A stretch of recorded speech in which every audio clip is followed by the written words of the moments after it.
para empezar, muchas gracias por la nueva invitación para hablar ahora de esta parte de los estudios de la división. Y vamos a dar comienzo entonces. La clase pasada habíamos hablado que las maneras de diagnosticar la disfagia eran básicamente estas tres: con un estudio a pie de cama o en el consultorio, con el método de evaluación clínica, o el BUS, que era el Bugging Swallowing Scheme, la videofluoroscopía de la división, que ustedes ya la vieron en la clase pasada con el doctor Gergo, y la clase que nos compete en el día de hoy. Para hacer un breve repaso de la videofluoroscopía, lo que tenemos acá es que vamos a poder visualizar las tres fases de la división. Le vamos a suministrar al paciente alimentos con un contraste varitado, y eso nos va a ayudar a medir la velocidad y la eficacia de cada una de las tres etapas, ¿sí? Ver restos, aspiración, penetración, si hay reflujo, determinar algunas de las causas y ver las estrategias de tratamiento. En este estudio lo que no vamos a poder ver bien va a ser determinadas partes de la anatomía, no vamos a poder medir bien la sensibilidad, o si hay tumores, por ejemplo, que sí lo vamos a poder ver mejor con el estudio del que vamos a hablar hoy. Bueno, para ir entrando ya en tema, la fibroendoscopía de la deglución, de sus siglas en inglés FES o FIS, que es Fiber Optic Endoscopic Evaluation of Swallowing, que fue desarrollada por la doctora Susan Langmore en el año 88, fue reconocida como un gol estándar, ¿sí? Y vamos a empezar a hablar un poquito de ella. ¿De qué se trata? Esta es una técnica mínimamente invasiva, donde vamos a necesitar un fibrolaringoscopio flexible, preferentemente un monitor y grabación. Digo preferentemente porque se puede realizar sin esto, pero es mucho mejor tenerlo para grabar el estudio, compararlo con estudios posteriores o a futuro, mostrarle al paciente, hacer todo lo que es la educación y poder conversar y también hablarlo nosotros desde el punto de vista multidisciplinario. Y vamos a tener que suministrarle alimentos. Este estudio se puede hacer en forma ambulatoria, a pie de cama del paciente, en los pacientes internados. Para eso nosotros ahora contamos con este aparatito más chiquito que se llama AMBU, que es una especie de tablet, para que se imaginen, con un fibrolaringoscopio mucho más liviano. Esto lo que nos permite es transportarlo mucho más sencillo que cuando teníamos que ir con la cámara, el fibro, la fuente de luz y todo hasta la habitación del paciente. Bien. ¿Cuáles son las indicaciones de este estudio? Bueno, todos los casos que tengamos disfagia orofaringea diagnosticada por el fonoaudiólogo, el kinesiólogo, que el mismo paciente la refiera, cuando tiene odinofagia, sensación de globo faríngeo, en los posoperatorios de cabeza y cuello, pre y post radioquimioterapia en cabeza y cuello, en las disfagias relacionadas con las patologías neurológicas, como por ejemplo el ACV, que va a la cabeza, el ACV isquémico, que si se acuerdan de la clase pasada, era una de las causas más frecuentes, todo lo que era patología funcional.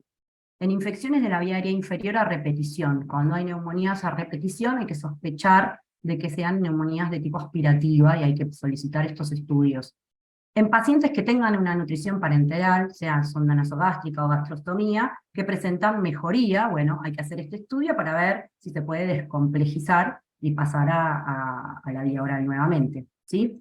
En todos los casos de cirugía de cabeza y cuello van a ser todas las causas que vimos de tipo mecánica por la ocupación del tumor, ¿cierto? Y acá quiero hacer hincapié en estas dos indicaciones que la clase anterior no de este año, sino la vez anterior que di esta clase, había quedado acá una pequeña cosita que me gustaría ahora aclararla.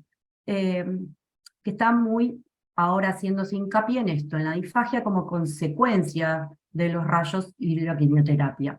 Esta disfagia tiene una prevalencia del 30 al 50%.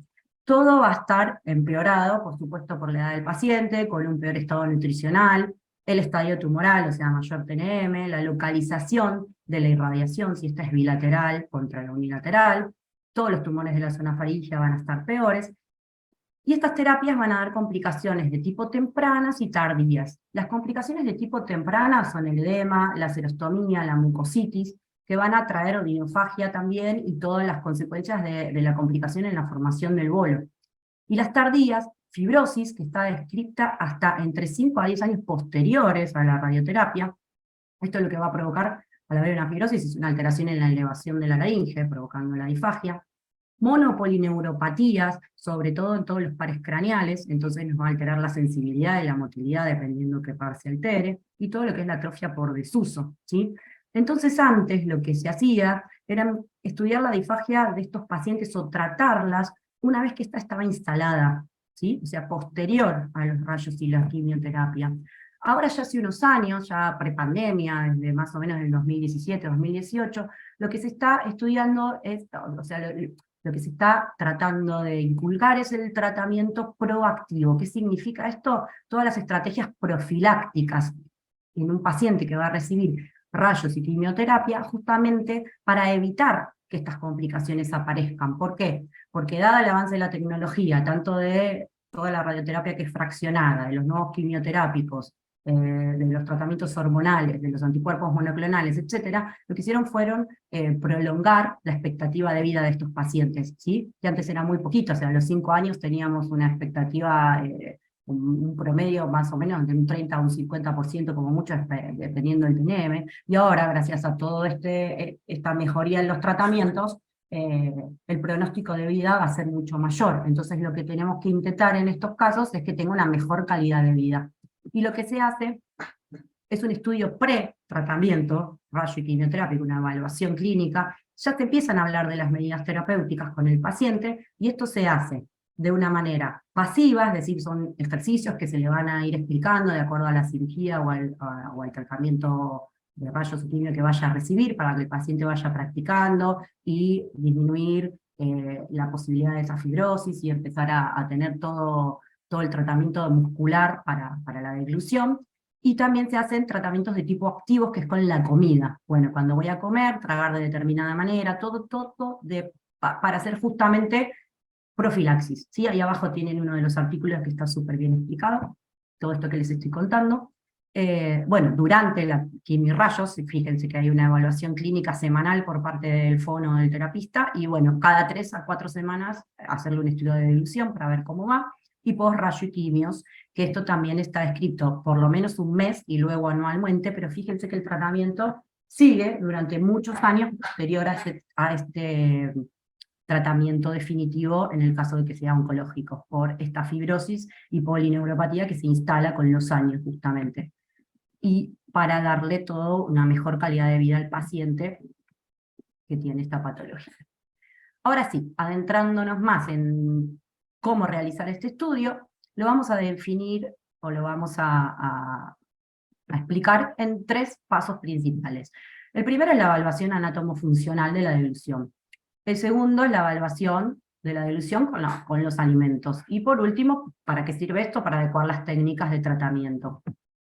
Entonces, este es el informe que nosotros le damos al paciente y lo vamos a ir desglosando para explicar de qué se trata el estudio, ¿sí? Entonces, empezamos con la primera parte, que es la evaluación anatomofuncional. Bueno, vamos a poner todos los datos filiatorios del paciente, cuál es su diagnóstico de base, si tuvo una ACV, por ejemplo, lo que fuera. Si está lúcido, acuérdense de la vez anterior, el paciente tiene que estar lúcido y responder órdenes simples, por lo menos durante 15 a 20 minutos, si no es muy difícil poder hacer un estudio de la deglución, ¿sí? La posición tiene que estar sentado o semisentado, no se puede realizar en decúbito dorsal. Si tiene o no traqueostomía. Si tuviera una traqueostomía y nunca fue evaluado, hay que evaluar tanto a nivel nasal como a nivel de los tomas, ¿sí? Hacia proximal y hacia distal, y el balón tiene que estar desinflado. Tiene que tolerar el balón desinflado para poder hacerle este estudio, preferentemente con cánulas con aspiración subglótica, para cualquier evento que haya de aspiración, poder aspirarlo. Si tiene o no sonda nasogástrica. Acá es un tema, está descrito que la sonda debería retirarse 6 horas antes del estudio. Esto no sucede en la mayor parte de los casos, por olvido, por que es difícil la recolocación, por el insumo en sí mismo, bueno, hay un montón de factores.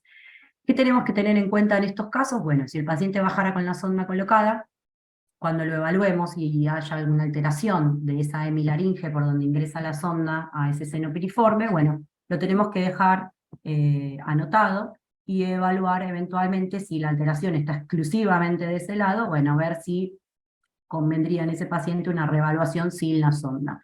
Muchas veces puede haber una disminución de la sensibilidad de esa hemilaringe, que puede confundir si es previa o es por la misma sonda nasogástrica, ¿no? Si el estudio da bien o no hay mayor alteración, bueno, perfecto, se sigue adelante. Entonces, lo que vamos a hacer desde la FAUCES es evaluar la movilidad lingual, la elevación del velo, y que el paciente tosa. Acá en este caso todavía no le dimos alimento, que tosa justamente por si necesitamos pedírselo durante el estudio, ¿sí? Lo hacemos toser. Y vamos a evaluar la sensibilidad. Esto es lo que se denomina FES with Sensory Testing or Sensory Test, que es la técnica clásica más el reflejo laríngeo superior. Esto puede evaluarse de tres maneras. Una es con la punta del endoscopio, tocando la zona del repliegue aripiglótico, con un estimulador de aire o con pulsos de agua, ¿sí? Lo ideal sería tener un manómetro que estimule con pulsos de aire el repliegue aripiglótico de cada hemilaringe, y lo normal sería obtener un reflejo de aducción laríngea, ¿sí? Con una presión menor a 4 milímetros de mercurio. Tendríamos una alteración de la sensibilidad moderada, si el pulso que le pusimos es de 4 a 6 milímetros, y una alteración de tipo severa si fuera mayor a 6 milímetros de mercurio. La realidad es que estas bombas no las tenemos de uso cotidiano, lo que se utiliza es la punta del endoscopio, tocando el repliegue aripiglótico, y si observamos el reflejo de aducción laringea, eso es normal. Si está disminuido, si el paciente lo siente pero no le provoca un gran reflejo, está disminuido y lo dejamos anotado de qué hemilaringe sucede, o si no lo siente.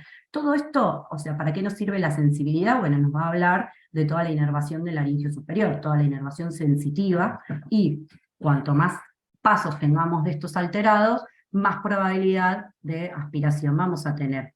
Esta técnica o esta modificación de la técnica de Susan Langmore la describió Aviv en el año 98, y ahí abajo tienen el artículo también, si lo quieren leer. Bueno, seguimos adelante, ya tomamos la sensibilidad y vamos a colocar, como ven ahí en el dibujito, ustedes ven mi flechita, bueno, y si no lo tienen ahí a la derecha, si está normal, alterada o ausente, de qué hemilaringe, ¿sí?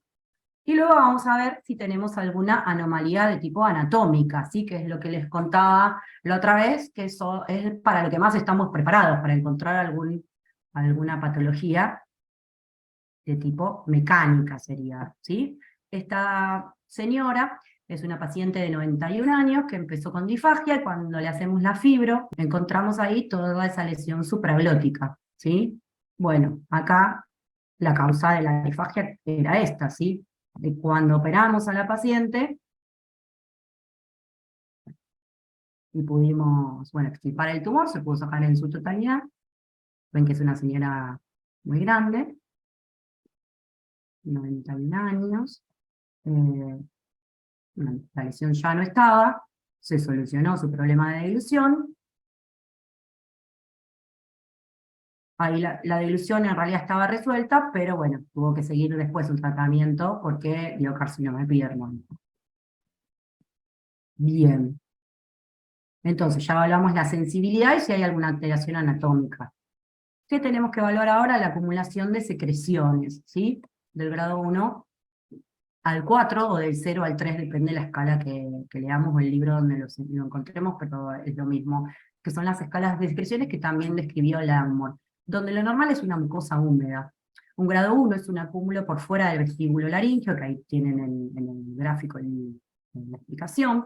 Un grado 2 entra al vestíbulo laríngeo, pero el paciente lo puede limpiar adecuadamente. Y un grado 3 es una retención de saliva manifiesta, constante, que le cuesta limpiar. Si nosotros vemos eso, ya vamos a estar sospechando de que algo hay. Y por ejemplo, esta paciente, cuanto a más alteraciones, recuerden que más probabilidad de aspiración hay. Fíjense esto, nosotros entramos con el fibro, esto es una paciente que tuvo un SEA supraglótico, fue sometida a rayos, y fíjense todo ese acúmulo de saliva, todas esas burbujitas que tenemos que están entrando al vestíbulo laringio.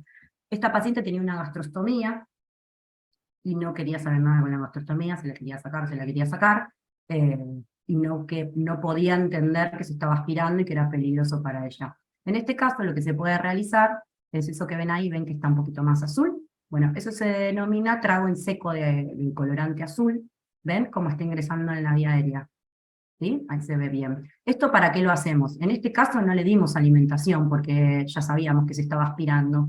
Lo que hacemos es teñir un poquitito de azul, con azul la lengua, para evaluar y poder objetivar mejor, porque a veces la saliva sola cuesta verla porque es muy clarita, transparente, objetivar ahí como se ve perfectamente que está ingresando la vía aérea, y esta paciente no puede todavía alimentarse por vía oral, tiene que continuar con su gastrostomía. Eh, Esta paciente curiosamente tuvo una complicación post-radioterapia de estenosis de los senos piriformes que recibió dilatación por parte de gastro.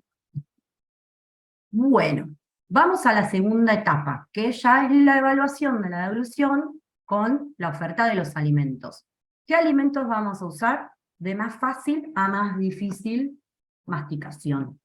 El más fácil son los más fáciles son los semisólidos, y se utiliza generalmente el yogur. Líquidos, que se utiliza agua o jugos, preferentemente, y sólidos se utilizan galletitas, vainillas, lo que tengamos, ¿sí? Se va, además de utilizar alimentos de más fácil a más difícil, vamos a utilizar distintos volúmenes, de más pequeño a más grande, cuarto cucharada, media y cucharada completa, o el equivalente que serían 5, 10 y 20 mililitros si lo hiciéramos con una jeringa, ¿sí? Se va a notar si la administración del alimento es voluntaria o es asistida, ¿sí? Siempre nosotros le damos el alimento. Esto se refiere a si el paciente no pudiera comer solo, si se lo tiene que dar un cuidador, sobre todo para explicarle al cuidador de qué se trata. Nosotros teñimos con colorante azul, se pueden teñir con un montón de otros colores, como pueden ver acá, y se pueden utilizar un montón de otras texturas. Si el paciente está comiendo una dieta picada, procesada, se puede utilizar. Se tiñe preferentemente con los colores verdes y azules, porque los colores rosados o rojos se pueden confundir con la mucosa, con el color de la mucosa normal. Entonces por eso se eligen estos colores, pero no es que no se pudieran usar otros, es simplemente para no confundirse, ¿sí? El yogur, si fuera de vainilla, no es necesario teñirlo, se ve perfectamente. El líquido sí preferimos teñirlo para poder objetivar bien las aspiraciones. Bien, para todo esto hay tiempos, o sea, si yo le doy líquido a un paciente va a tardar, lo normal es entre medio a 2 segundos en desencadenar la respuesta motora orofaringea, o sea, la dilución. Y para semisólidos de 4 a 14 segundos. Todo esto está estudiado. Fíjense que desde el año 92 hay un montón de estudios de cada uno de los pasitos. Yo traté de hacer una clase un poco más didáctica porque se iban a aburrir, pero lo pueden buscar. Yo siempre abajo voy poniendo las referencias. ¿Y qué vamos a hacer? Cuando el paciente esté masticando y vaya a tragar, vamos a estar en esta posición que es bien detrás de la úvula. Vemos el final de la úvula, apenitas más abajo, y vamos a tener una visión de tipo panorámica. Con esta visión estamos espiando, la idea es espiar cómo el paciente come, le decimos, es tratar de objetivarlo lo más natural que podamos. Y una vez que el paciente tuvo la dilución, ahí recién bajamos para ver qué pasó en todo lo que es la corona laringea y el ingreso a la vía aérea. Se llama la primera posición home, que es la posición cómoda, la que estamos en la casa, y posición close cuando nos acercamos, ¿sí? Entonces, la persona, el residente en nuestro caso, que está haciendo este estudio, tiene que estar todo el tiempo, posición home, traga, posición close, nos acercamos para ver qué pasó, de vuelta para arriba, de vuelta, o sea, de eso se trata el estudio, estar mirando todo el tiempo qué pasó. Bien, entonces, ¿qué vamos a hacer? Le vamos a dar cada una de las consistencias, vamos a ir aumentando los volúmenes y tenemos que ver qué pasa con eso. Si la deglución es normal o si tiene alguna de estas patologías. Volcado prematuro, ¿qué es esto? Que la comida caiga antes de que se desencadene el reflejo motor, ¿sí? O sea, la respuesta, el reflejo de la deglución, la respuesta motora orofaringea que se llama ahora, ¿sí? Entonces, si la comida cae y permanece más de 1 segundo y no desencadena el reflejo, eso es volcado prematuro. Está cayendo y no tenemos ninguna sensación de tragar, ¿sí? Residuos es un poco lo opuesto, o sea, ya trago, pero quedan restos. Si quedaron esos restos, tenemos que bien consensuar y anotar en dónde quedaron esos restos, cuántas degluciones tarda en limpiarlo, le hacemos tragar su saliva sola a ver si eso va limpiando, si los va limpiando o no, cuántas más degluciones necesitemos, peor grado de disfagia vamos a tener. Si hay penetración, la penetración es el ingreso a la corona laringea por encima de las cuerdas vocales. Si hay penetración en cualquiera de nosotros, nos va a dar una tos terrible, porque el cuerpo va a tratar de defenderse de que ingrese el alimento a la vía aérea. Lo mismo la aspiración. La aspiración es el ingreso del alimento por debajo de las cuerdas vocales. Eso nos va a dar muchísima tos, es cuando nos ponemos todos rojos, nos tienen que sacudir porque nos estamos ahogando, y hay pacientes que no tienen ninguna sensibilidad y esto pasa. Entonces tenemos que también consensuar si esto limpia, si limpia del todo, si le provoca tos, si esa tos es efectiva o no, porque todo eso nos va a hablar de patología, ¿no es cierto? Y el último de los puntos es el reflujo, si la comida una vez que pasó por el esfínter vuelve, en qué momento, ¿sí? Hay distintos grados de disfagia de acuerdo a una puntuación, si es penetración o aspiración, donde uno es normal, y va ingresando a la vía aérea, cada vez cuesta más expulsarlo por arriba de las cuerdas vocales, le va provocando tos o no, y si pasa a las cuerdas vocales y tose, y la tos es efectiva, si la tos ya no es efectiva, es un grado 8, la sobrepasa y no es expulsada, ni siquiera le da tos, es lo que se llama aspiración silente. Esta es el cuadro más peligroso, ¿sí? Que es el que tenemos que prevenir ante cualquier sospecha, hay que pedir un estudio de deglución para evitar esto. El paciente se está aspirando, la comida ingresa a la vía aérea y no le provoca ningún tipo de tos, como la paciente que les mostré el video, que ya se quería sacar la gastrostomía porque no podía creer, se sentía bien, decía que tomaba mate, etcétera, y que no tosía, claro, no tosía porque tenía aspiraciones silentes. Y eso es lo grave, después debuta con una neumonía, y acuérdense que estas neumonías de tipo aspirativas tienen un 50% de mortalidad, ¿sí? Bien. ¿Todo esto para qué nos sirve? Para, bueno, adecuar las técnicas de tratamiento. Entonces, todo esto le dio normal, necesita una evaluación por fonoaudiología o por kinesiología, depende de donde trabajemos. ¿Está apto para la vía oral? O sea, ¿es seguro que coma? ¿Está bien? ¿No vamos a tener ningún problema, ningún problema respiratorio? ¿Con qué tipo de dieta? ¿Normal? ¿La espesamos? ¿Dieta líquida? ¿Supervisada o no? ¿Sí? O bueno, no puede comer por vía oral, vamos a reevaluarla y cómo se va a alimentar. Que no pueda comer por vía oral no quiere decir que no va a poder alimentarse, va a necesitar un tipo de alimentación parenteral, por sonda o por gastrostomía, ¿sí? Básicamente, esto es muy básico, este es el cuadrito de los objetivos del tratamiento, o sea, ¿para qué sirve esto? Para reducir el riesgo de aspiración con complicaciones respiratorias y para optimizar la hidratación y la nutrición del paciente. Porque si no se aspirara, pero no logra comer las calorías que necesita por día, es decir, por ejemplo, se puede comer solamente un yogur por día o medio plato de comida por día, un día, 3, 4, no va a pasar nada, pero si son tratamientos prolongados, se va a empezar a desnutrir y eso va a traer cada vez más problemas, un círculo vicioso negativo, que en un paciente oncológico sobre todo tenemos que cortar y tenerlo lo mejor posible en su estado clínico general, ¿no es cierto? Entonces, ¿qué vamos a hacer si estos riesgos están? Bueno, modificar las consistencias de los alimentos, como les dije, espesar los líquidos o que sean dietas procesadas, maniobras de postura y de ilusión, todo eso lo van a ver en la clase que viene, suplementos si necesitara consumir más calorías, y si no, bueno, alimentación de tipo parenteral, en principio por sonda. Si nosotros ya sabemos que él va a tener esa sonda nasogástrica más de un mes, se va programando la gastrostomía percutánea. Las sondas nasogástricas por más de un mes empiezan a traer necrosis por decúbito, tanto en la fosa nasal como en el recorrido del esófago, entonces se va programando esta otra forma de alimentación, ¿sí? Bueno, entonces les voy a contar. Este paciente Jorge es un paciente de 80 años, ahí recién tomamos la sensibilidad, cuando justo estaba hablando que se acercó y tocó, ¿sí? Tenía una sensibilidad que estaba bien, la motilidad de las cuerdas está bien, tiene todo el aspecto de una presbilaringe, si ustedes se ven, lo observan, tiene un volcado, ¿ven? Que ahí está cayendo la comida antes de que él dé la orden de tragar, pero cuando traga lo limpia bien, ¿sí? Yo le fui cortando y le fui poniendo 1 o 2 volúmenes de cada una de las consistencias. Piensen que este estudio dura 20 a 30 minutos, y ver el estudio completo es bastante aburrido en una clase, pero para que ustedes entiendan de qué se trata. Bien, ahí va con líquido, que también está volcando ahí un poquitito, si lo ven. Voy a tragar. Fíjense cómo estamos en la posición home que les decía, una vez que tratamos de acercarnos a la vía aérea para ver que no haya entrada, ¿sí? Si bien muchas veces desde la visión panorámica vemos que no entra, conviene al principio hacer el ejercicio de subir y bajar para poder verlo mejor, ¿sí? Ven ahí el líquido, quedan unos restitos, pero en el área 1, que vimos bien por afuera. Ven, ahí se acerca para ver que no haya ingresado. Perfecto. Bueno, este es un estudio dentro de lo normal para la edad, es una bifagia. Ahí está masticando.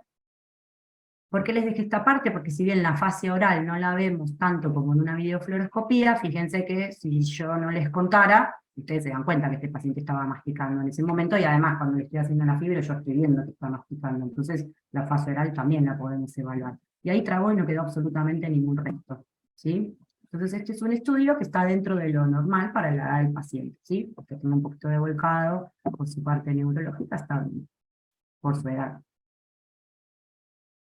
Recuerden, siempre, esto lo puse en la clase anterior, que si la comida cae y no dimos la orden, o sea, si hay volcado prematuro, nos podemos aspirar en una etapa que se llama predeglutoria, o sea, antes de que demos esa orden. Si nos aspiramos durante la deglución, eso es porque hay una alteración en el cuarto sello, que era todo el ascenso y el cierre de la laringe. Esa es la parte más frecuente donde nos aspiramos.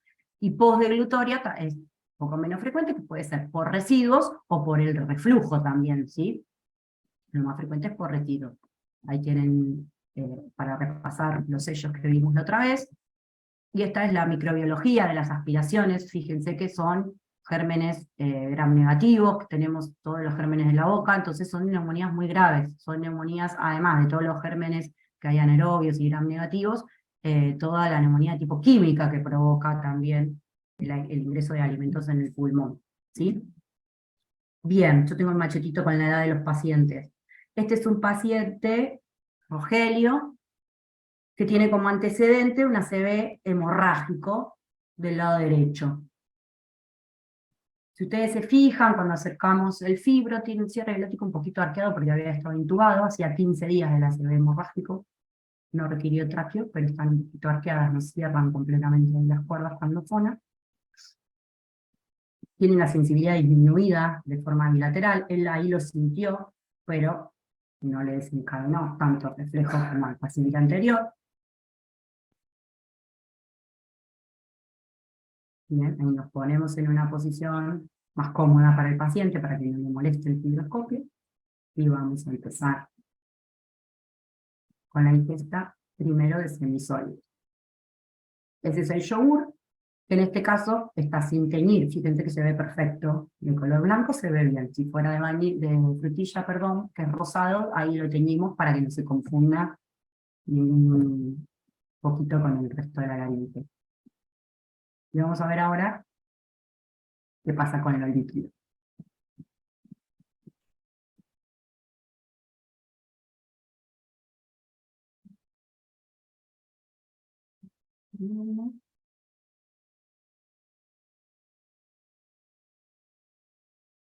Ahora van a empezar a ver el líquido que está color azul, ahí todavía estamos con yogur.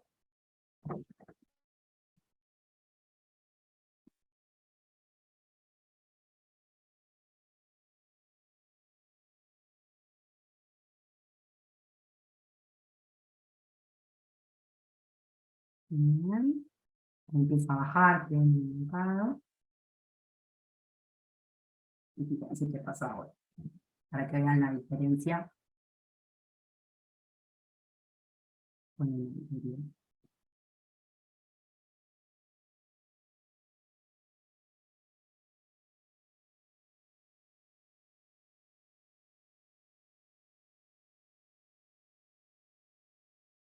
Y empezaron a quedar bastantes restitos, ahí se metió en la columna laringe, y fíjense, ¿lo ven? Eso es una aspiración, pasó las cuerdas vocales, y ya está en su plotis, el azul, y no le provocó tos, ¿sí? El paciente no lo está limpiando. Ahí lo estamos haciendo toser nosotros, porque estamos viendo que se aspiró, ¿sí? Si vemos que se aspira, tenemos que intentar limpiarlo, no seguir dándole, porque si no se va a seguir metiendo en la vía aérea. En este caso, este paciente manejó muy bien lo semisólido, pero no manejaba lo líquido, ¿sí? Entonces, puede empezar una dieta, una rehabilitación con alimentos, perdón, pero los líquidos los va a tener que utilizar pesados, no puede tomar líquidos porque no los puede manejar, ¿sí? Ahí lo que estamos haciendo, que ven que se mueve la cámara, es la maniobra de chin down, que es mentón al pecho, con tos forzada y deglución forzada, que son todas maniobras para tratar de limpiar esa laringe, ¿sí? Bueno, fíjense que este fibro tenía otra calidad de imagen. Esta paciente tiene una parálisis de la cuerda vocal izquierda, tiene una sonda nasogástrica ingresando por el seno piriforme izquierdo. Esta paciente había tenido un ACV isquémico córtico parietal izquierdo. ¿Sí? Cuando tomamos sensibilidad, la tenía disminuida, pero sentía, a pesar de tener la sonda y la parálisis. Quiero ver si lo puedo adelantar para que vean lo que pasa con el líquido.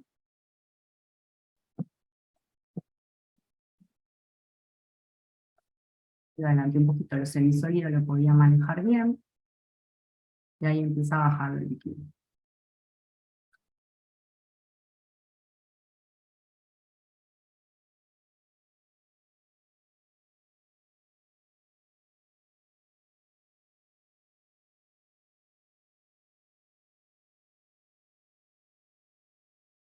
Sí, sí.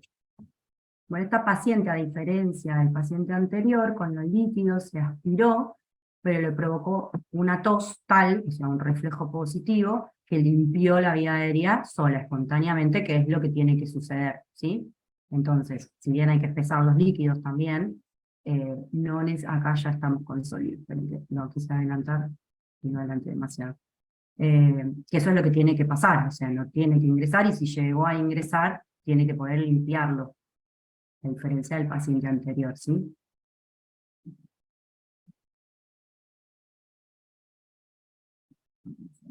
Y si no, pasamos al que sigue para que no se detenga.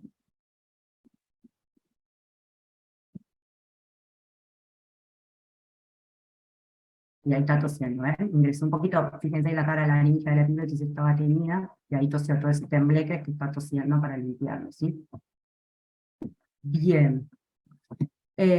Carlos es un paciente también adulto mayor, que lo que les quiero mostrar acá en este caso es un Parkinson, que tiene todo un temblor de reposo, ¿sí? Que ahora lo van a ver bien. Todos los pacientes que tengan alguna enfermedad neurológica, sobre todo Parkinson, tienen que ser estudiados con un estudio de visión. Hoy por hoy se hace FES más que videofluoroscopía por una cuestión de facilidad del estudio, ¿no? No por otra cosa. Él, a pesar de eso, tenía la sensibilidad bien, tenía un temblor. Todo lo que nos va a dar el Parkinson es toda una apraxia delutoria, con una dificultad de formar el bolo, toda una formación de bolo enlentecido, una fase oral prolongada. Les va a costar, van a tener el alimento en la boca, les va a costar tragar, y a veces son degluciones ineficaces porque quedan un montón de restos, no tienen buena propulsión, como toda la corona laríngea está temblando todo el tiempo, no propulsa bien el alimento, ¿sí? Quedan restitos. Él con el semisólido lo estaba manejando muy bien, pero ven ahí el temblor, ¿ven? Ahí no está comiendo, pero tiembla todo por su enfermedad de base, ¿sí? Y para ir terminando, ¿cuáles eran las diferencias entre la FES y la videofluoroscopía que vieron en la clase anterior? Bueno, lo bueno de la FES es que es portátil, a diferencia de la fluoroscopía, que no expone a radiación, que genera una molestia muy leve de una fibro, pero no mucho más que eso, es súper tolerable, que es menos costosa por examen y de la implementación, que nos da un excelente detalle anatómico, podemos evaluar las secreciones, un montón de tumores que de la otra manera no los podemos localizar tan bien, que podemos evaluar la sensibilidad, que ahí no lo dice, pero es súper importante. Es muy bueno para la penetración, observar penetración y aspiración. La mejor etapa que vemos es la faringea, podemos deducir muchísimo de la etapa oral, pero realmente no vemos la etapa esofágica. Podemos deducir toda la primera parte de la apertura del esfínter esofágico, si está enlentecido o si hay un reflujo, pero la realidad es que la parte esofágica la ve mucho mejor la videofluoroscopía. Entonces, ante la pregunta, ¿cuál de estos dos estudios es mejor? En realidad mi respuesta es que ninguno es mejor que el otro, sino que se complementan. Es como cuando uno dice qué es mejor, si la tomografía o la resonancia. En realidad depende de lo que quieras mirar, si vas a querer mirar hueso o partes blandas, vas a pedir uno o vas a pedir otro. Lo que pasa con la FES, que se convirtió en un gol estándar por la practicidad y la facilidad de poder realizarlo contra la exposición a radiación y necesitar el equipo de rayos a disposición, el camillero que baje el paciente, el radiólogo que esté a disposición para ese turno, más el otorrino y el fono que vayamos a hacer el estudio. Entonces es mucho más práctico hoy por hoy hacer una FES. Cualquier duda de que haya una alteración en la etapa esofágica se complementa con la fluoroscopía, ¿sí? Bueno, a modo de conclusiones, ahí les presento el equipo de otorrino de parte del equipo de otorrino de la división y el equipo de fonoaudiología. Recuerden que hay lugares donde la rehabilitación la hacen los kinesiólogos. Es que esto tiene que ser un abordaje multidisciplinario, ¿sí? Además de nosotros hacer el diagnóstico, tenemos que tener un equipo que haga el tratamiento, una nutricionista que evalúe las calorías, neurólogos para ver la patología de base si fue una ACV, por ejemplo. ¿Y para qué es todo esto? Bueno, para evaluar si la alimentación oral es eficiente y segura. ¿Para qué? Para mantener las condiciones nutricionales y evitar las complicaciones respiratorias, como les decía antes. Y a todo esto, bueno, ver qué tratamiento, qué alternativa a la alimentación oral en el caso de que esto no sea ni eficiente ni seguro. ¿Sí? Bueno, muy bien. Creo que cumplimos con el tiempo. Muchas gracias a todos. Ahí les dejo mi mail por cualquier duda, si quieren hacer alguna pregunta.